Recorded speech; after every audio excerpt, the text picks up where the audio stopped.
오송참사 시민조사위원회가 제방 무단 철거를 참사의 핵심 원인으로 지목했습니다. 건물 기둥을 뽑은 격이라며 강하게 성토했습니다. 오송참사는 충분히 막을 수 있었던 사고라는 조사 결과가 나왔습니다. 충북도지사와 청주시장에 대한 형사처벌을 할 수 있다는 주장도 제기됐습니다. 청주 도심 대단위 주거단지에 하이패스 나들목이 들어섰습니다. 청주 나들목과 서청주 나들목 주변 교통정체 해소에도 도움이 될 것으로 보입니다. 인삼종자의 생산 속도를 4배 높이는 기술이 국내에서 개발돼 특허 출원됐습니다. 우수 인삼 신품종 보급에도 탄력이 붙을 것으로 보입니다. 네, 시청자 여러분 안녕하십니까? 계속해서 MBC 뉴스투데이 충북입니다. 오송 지하차도 참사를 직접 조사하겠다고 나선 시민조사위원회가 1차 조사 결과를 발표했습니다. 이들은 총체적 부실로 인한 참사라며 핵심 원인으로 임시제방 무단 철거를 지목했는데요. 현재 재판 중인 현장 소장과 감리단장을 포함해 관련 기관에 대해서도 수사를 확대해야 한다고 주장했습니다. 먼저 김은철 기자입니다. 청주 오송 지하차도 참사가 발생하기 전 미우천교 임시제방 공사 현장. 강물이 차오르자 철거했던 제방을 급하게 다시 쌓아보지만 결국 높아진 수위를 감당하지 못하고 터져버립니다. 당시 임시제방의 높이는 29.7m, 기존 제방에 약 3m 못 미쳤고 당시 홍수 최고 수위보다도 13cm 낮았습니다. 오송 참사 진상 규명에 나선 시민조사위원회도 임시제방을 핵심 원인으로 봤습니다. 제방에 붕괴가 없었다면 이번 사고는 없었습니다. 시민조사위는 제방을 철거한 경위를 가리는 게 사고 책임 규명의 핵심이라고 지적했습니다. 제방 철거가 마치 건물 기둥을 뽑은 격이라는 겁니다. 기둥을 건들면 건물이 무너지겠죠. 근데 리모델링을 한다고 임시 기둥을 만들어놨다라는 말이 됩니까? 제방은 건드려서는 안 되는 겁니다. 앞서 진행된 오송 참사 관련 재판에서도 임시 제방 철거가 주요 쟁점이 되고 있습니다.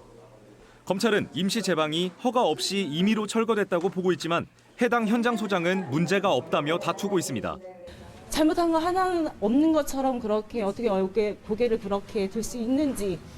시민조사위는 하천관리와 공사를 허가하는 기관인 금강위역환경청과 행복청, 충청북도에 대해서도 수사를 확대해야 한다고 목소리를 높였습니다. 정부 차원의 조사도 촉구했습니다. 이런 형태의 사고가 나면은 당연히 국가에는 건설기술연구원이라는 전문 연구기관이 있습니다. 당연히 이런 상황에 대해서 조사를 해야 됩니다. 근데 그 기관을 가동하지 않고 정부가 도리어 지금 본질을 가리고 있다. 시민조사위는 특히 충청북도와 청주시에 대해서는 집중호우에 대한 대비가 부실했고 범람 위험 신고에도 충분한 조치를 취하지 않아 피해를 키웠다며 책임자들에 대한 재수사를 검찰에 요구하기로 했습니다. MBC 뉴스 김우초입니다. 네, 한편 시민조사위 측은 100쪽에 이르는 보고서에서 오송 참사는 불가항력 재난이 아니라 충분히 막을 기회가 많았다고 주장했습니다. 이들은 또 김영환 지사에 대해서는 중대재해처벌법 위반을, 또 이범석 시장에 대해서는 업무상 과실치사를 적용할 수 있다고 발표했습니다. 계속해서 김대웅 기자입니다. 지난해 오송 지하차도 참사가 일어난 뒤 충청북도와 청주시는 이른바 불가항력이었다고 강조했습니다. 갑자기 많은 비가 내려 제방이 무너지면서 순식간에 지하차도가 물에 잠겼는데 어떻게 막을 수 있었겠냐는 겁니다. 천재지변에다가 또 제방이 붕괴되는 상황, 예측하지 못한 상황에서 우리 도 공무원들이 밤잠을 설쳐가면서 재난을 위해서 노력을 했습니다. 하지만 각계 전문가로 구성된 시민진상조사위원회는 불가항력이 아니었다고 잠정 결론을 내렸습니다. 100페이지에 이르는 보고서 곳곳에는 충분히 막을 수 있었던 사고였다고 기록됐습니다. 불가항력이 아니라 충분히 막을 수 있는 기회들이 여러 번 있었고 그 쌓였던 문제들이 있었다. 충청북도와 청주시는 각각 재난안전대책본부를 구성했지만 서로 정보를 공유하지 않았습니다. 사고 당일 새벽 4시 10분 미호천교에 홍수경보가 내려졌고 2시간 뒤인 6시 34분에는 계획 홍수위에 도달했지만 청주시는 충청북도에 이 같은 사실을 전달하지도 않았습니다. 사고 장소인 궁평이 지하차도 통제 요건의 수위가 도달했지만 당일 아침 충청북도 재대본 회의에서는 관련 논의가 없었고 도로 통제가 필요하다는 판단도 없었습니다. 119와 112로 이어진 주민과 관계자들의 신고 역시 재해대책본부로 전달되지 않았고 제방 붕괴 이후 지하차도 침수까지 30분이 넘는 골든타임은 그대로 방치됐습니다.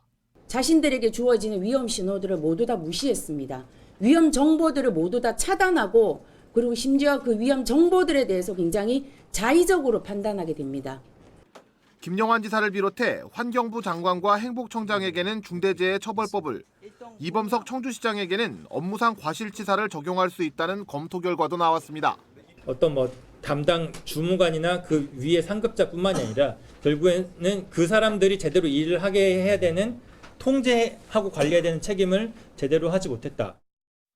각 기관들이 정확한 자료를 공개하지 않고 조사에 협조하지 않아 민간 차원의 조사에는 한계도 뚜렷합니다.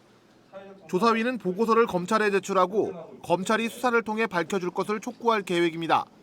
MBC 뉴스 김대웅입니다. 국민의힘 이종배 국회의원이 4선 도전을 공식화했습니다. 이종배 의원은 3선의 힘으로 이뤄낸 충주의 발전을 4선으로 완성하겠다며 22대 총선 출마를 선언했습니다.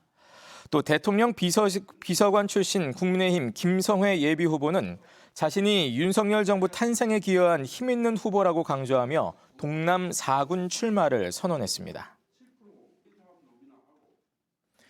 충북도의원이 받는 의정활동비가 연 600만 원 정도 오를 전망입니다. 충청북도 의정비심의위원회는 현재 월 150만 원인 의정활동비를 상한인 200만 원까지 올리기로 하고 다음 달 공청회를 거쳐 결정하기로 했습니다. 앞서 도내 11개 시군 의정비 심의위원회도 대부분 상한액 인상을 결정해 주민 의견 수렴 절차를 진행하고 있습니다. 지방의원 의정비는 의정활동비와 월정수당으로 구성되며 도내 모든 지방의회는 지난해 월정수당을 평균 11% 인상한 뒤 해마다 공무원 보수 인상률을 추가 반영하고 있습니다. 청주 도심의 대단위 주거단지에서 바로 고속도로를 드나들 수 있는 나들목, 즉 IC가 생겼습니다. 강서 하이패스 IC인데요. 기존 고속도로 나들목 주변의 만성 정체를 해소할 수 있을 것으로 기대됩니다. 보도에 이병선 기자입니다. 둘, 셋. 청주 강서동에서 중부고속도로로 연결되는 하이패스 나들목이 개통했습니다. 고속도로 아래 통과 박스를 만들어 상하행선 모두 진출입이 가능합니다. 청주시와 도로공사가 553억 원을 들여 착공 4년 만에 완성했습니다. 오후 3시 공식 개통 소식을 듣고 진입로 앞에 미리 대기하는 차량들이 있을 정도로 기대가 큽니다. 보면 서청주 IC에서 가경동까지 많게는 한 20분, 15분 이상 걸려요. 그런데 서울에서 중부를 타고 내려오다 보면은 강서 하이패스 톨게이트를 들어오면은 금방 집에 들어오니까. 출퇴근 시간 만성 정체에 시달렸던 서청주 IC는 물론 다른 IC 주변에 교통 체증도 덜 수 있을 것으로 보입니다. 청주시 타당성 용역에 따르면 향후 4년 내 서청주 IC는 하루 14.9%, 남청주 IC는 8.9%, 청주 IC는 1.35% 교통량이 감소할 것으로 예측됐습니다. 휴게소 내부가 아닌 도심 대단위 주거단지 앞에 고속도로 본선을 뚫어 직접 연결한 것도 이 같은 감소 효과 때문입니다. 휴게소에서 빠지는 IC보다는 공사는 약간 좀 증액이 되지만 접근성이라든지 그런 부분에서 훨씬 더 유리한 면이 있기 때문에 저희가 그렇게 설계를 했고 공사를 진행해서 오늘 개통하게 되었습니다. 우회도로 건설까지 합해지면 청주 서남부권의 교통 편익이 커지는 상승 효과가 예상됩니다. 청주 강서 하이패스 IC 개통과 함께 오는 3월 청주 제3순환로가 완전 개통하게 되면 우리 청주 전 지역이 25분 생활권 시대로 진입하게 됩니다. 도심에 들어선 고속도로 하이패스 IC는 당장 이번 설 연휴부터 귀경, 귀성길 교통량 분산에 도움이 될 전망입니다. MBC 뉴스 이병선입니다. 청주시가 KTX 오송역 개명을 위해 개최한 두 차례 주민설명회가 마무리됐지만 찬반 양측의 입장차는 좁히지 못했습니다. 청주시는 설명회에서 오송역을 청주 오송역으로 개명하면 수억 원의 비용으로 청주의 미래 브랜드 가치를 높일 수 있다고 강조했지만 개명 반대 주민들은 오송역 개명이 세종에 별도의 역이 필요하다는 논리에 힘을 실어줄 수 있다며 반발하고 있습니다. 한편 두 차례의 설명의 내용은 국가철도공단에 제출될 예정입니다. 군 비행장 소음 피해를 겪은 청주 시민들을 대상으로 보상금 신청 절차가 진행됩니다. 대상 지역은 국방부 소음대책 지역으로 지정된 청주 비행장 영향권 7개 읍면동과 성무 비행장 주변 남일면, 장암동의 일부 지역으로 소음 정도에 따라 월 3만 원에서 6만 원을 받을 수 있습니다. 대상 지역 주민은 오는 29일까지 사는 지역의 행정복지센터에서 신청하면 됩니다. 한편 청주 지역에서는 지난해 18,500여 명이 44억 4천만 원의 피해 보상금을 받았습니다. 대표적인 건강식품으로 인기 있는 인삼은 4년에서 6년은 재배해야 합니다. 더구나 종자를 생산하는 데 걸리는 시간도 다른 작물보다 더 길다 보니 이상고온 등 기후변화에 더 취약할 수밖에 없는데요. 환경 변화에도 우수한 신품종 인삼 종자의 생산 기간을 단축할 수 있는 기술이 개발됐습니다. 이승준 기자가 전해드립니다. 폭염이 내리쬐던 인삼밭입니다. 그늘막이 있지만 소용없습니다. 땅 위로 올라온 잎과 줄기가 타들어갑니다. 땅속 인삼도 성할 리 없습니다. 재배 기간이 긴 인삼은 더위와 추위 등 기후 변화로 인한 피해가 클 수밖에 없습니다. 점점 갈수록 날씨는 점점 뜨거워지고 여러 가지 그 조건에 맞지 않아서 애를 먹고 있는데 그거를 타결할 수 있는 방법은 신품종을 개발해야 되지 않나 그런 생각을 하고 있습니다. 그러나 인삼은 재배 기간뿐 아니라 종자 생산에도 시간이 걸립니다. 인삼의 씨를 심은 지 1년 정도 지난 어린 삶, 이른바 묘삼입니다. 묘삼을 심고 3년 정도가 지나면 다시 씨앗을 얻을 수 있습니다. 이렇게 4년이 걸려 얻을 수 있는 인삼의 씨앗은 40개 남짓. 농촌진흥청은 이런 문제를 해결하기 위해 조직 배양 기술을 도입했습니다. 인삼 씨앗에 일부러 상처를 내고 최적의 배지와 배양액을 조성해주면 체세포 배양으로 묘삼처럼 자라게 됩니다. 씨앗 하나에서 1년 만에 40개의 묘삼을 얻게 되는 셈입니다. 즉 종전에는 하나의 종자를 심으면 4년 뒤 40개의 씨앗을 얻었지만 조직 배양 기술을 통해 하나의 씨앗에서 40개의 모종을 만들어 5년 뒤에 1,600개의 씨앗을 얻을 수 있습니다. 조직 배양 모종을 직접 밭에 심은 결과 생존율도 70% 이상으로 나타났습니다. 이번 기술 같은 경우에는 기존에 개발된 조직 배양 기술을 집약하여서 전체적으로 인삼 조직 배양을 하는데 가장 적합한 배지를 선발하고 그런 또 과정 자체를 단순화시켜서 실제적으로 상업화하는 수준으로 생존율을 끌어올렸습니다.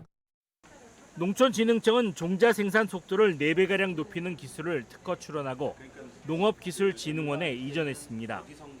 또 염류에 강하고 뿌리 모양이 우수한 천량과 전문의 병에 강하고 수량이 많은 고원 등 자체 개발한 인삼 품종을 농가에 발빠르게 보급할 계획입니다. MBC 뉴스 이승준입니다.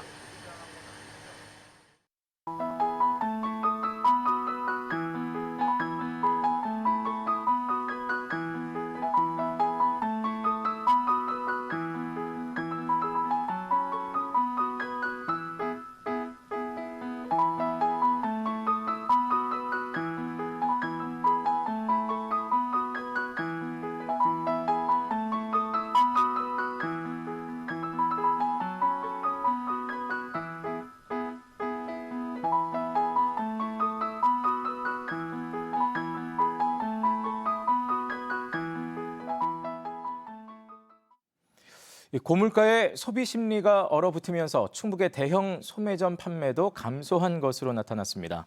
충청지방통계청이 발표한 충청 지역 산업활동 동향을 보면 지난해 12월 충북의 대형 소매점 판매액 지수는 99.7로 1년 전보다 3.2% 감소했습니다.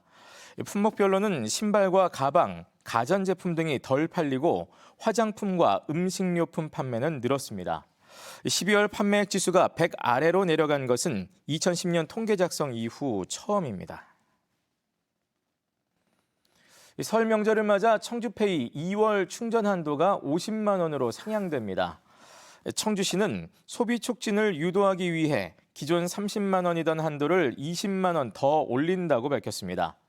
이에 따라 받을 수 있는 인센티브는 월 3만 5천 원으로 늘어납니다. 청주페이는 지난 2019년 12월 출발해 지난해까지 1조 7천억 원 규모로 발행됐습니다. 충북신용보증재단이 경영 악화로 어려운 소상공인들을 위해 올해도 보증료 감면 사업을 시행합니다. 지원 대상은 오늘부터 올해 말까지 접수되는 모든 신규 보증건으로 최초 1년 동안 2%인 보증료율을 0.5%로 감면합니다. 다만 신용보증 기한 연장과 폐업 사업자를 대상으로 한 브릿지 보증 등의 상품은 제외됐습니다.